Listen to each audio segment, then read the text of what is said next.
সীমান্ত চেতনা মঞ্চৰ তৰফৰ পৰা সৰহদ কো শ্ৰদ্ধাঞ্জলি বুলি এটা সাংস্কৃতিক সন্ধিয়া আয়োজন কৰিছে।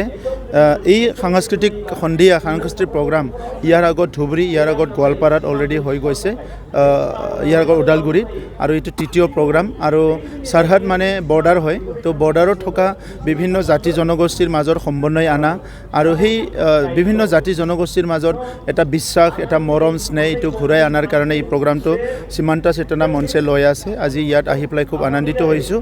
আৰু ইয়াত অসমৰ আমাৰ বহুখিনি শিল্পী উপস্থিত হৈছে।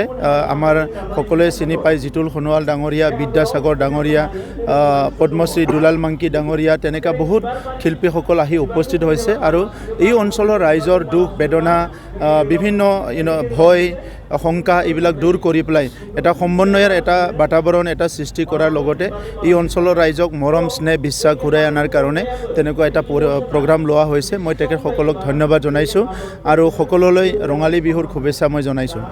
নিৰ্বাচনৰ কাৰণে কম কিয় নকম, ক'বই লাগিব, ৰাজনীতিত আছোঁ যেতিয়া, কিন্তু অলপ সময় ল'ম, অলপ আৰু সময় আছে, বিহুটো খাই ল'ম। তো বিহু খাই অতি ধুনীয়াকৈ আপোনালোকৰ লগত আহি গোসাইগাঁৱত বহি কিমান প্ৰশ্ন কৰিব মই লোকসভাৰ কাৰণে একদিন ক'বলৈ আহিম। গতিকে আপোনালোককো বিহুৰ শুভেচ্ছা দিছোঁ। মই তাতকৈ ডাঙৰ ৰেলী আমি কৰিছোঁ সিদিনা আমাৰ চিৰাং জিলাত, আপোনালোকে দেখা নাই তেখেতৰ কি ৰেলী হৈছে, সৰু সৰু ৰেলী হৈ আছে, তাতকৈ ডাঙৰ ৰেলী আমি কৰিছোঁ আৰু ৰেলী আমিও কৰি আছোঁ। কিন্তু ৰেলী কৰাটোৱে ডাঙৰ উদ্দেশ্য নহয়, ৰাইজৰ কামো কৰিব লাগিব। 17 বছৰ তেখেতসকলে ৰাইজৰ কাম কৰিলেহেঁতেন, আমাৰ অঞ্চলৰ ইনফ্ৰাষ্ট্ৰাকচাৰ, আমাৰ অঞ্চলৰ ৰাস্তা পদূলি চব ঠিক কৰি দিলেহেঁতেন, এতিয়া আৰু সৰু সৰু ৰেলী কৰিবলৈ দৰকাৰ নাছিলে। তেখেতে আজিও ৰাইজক বিশ্বাসত ল'ব পৰা নাই, ৰাইজক আস্থাত ল'ব পৰা নাই। এতিয়াও বিভিন্ন আবুল তাবুল কথাবিলাক বকি আছে। ৰাজনীতিটো এতিয়াও ইমান টুলুঙা মন্তব্য কৰে, ইমান লাইট কথাবিলাক কৈ পেলাই ৰাজনীতি কৰি থাকে। কাৰোবাক শৰীৰক লৈ কথা কয়, কাৰোবাক কিবা লৈ কথা কয়। আজি ভাৰতৰ ৰাজনীতি ক'ৰ পৰা ক'ত গুচি গ'ল, আমাৰ গণতন্ত্ৰখন ক'ৰ পৰা ক'ত গুচি গ'ল।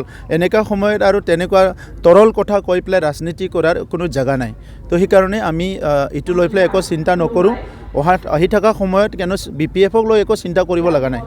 শ্ৰীৰামপুৰ গেটত চেণ্ডিকেট বহুত, এতিয়া আপোনালোকেও দেখা পাইছে যদি কিবা চেণ্ডিকেট আছে। ইয়াততো ট্ৰাকবিলাক হৈ যাই আছে, কোনোতো ট্ৰাক ৰখা নাই। আৰু ইয়াৰ আগতে একশ্যন লোৱা দেখিবলৈ পাইছে চৰকাৰে।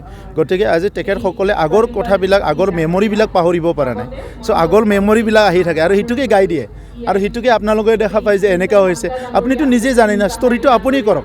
আপুনি শ্ৰীৰামপুৰ মানুহ, আপুনি গোসাইগাঁৱৰ মানুহ।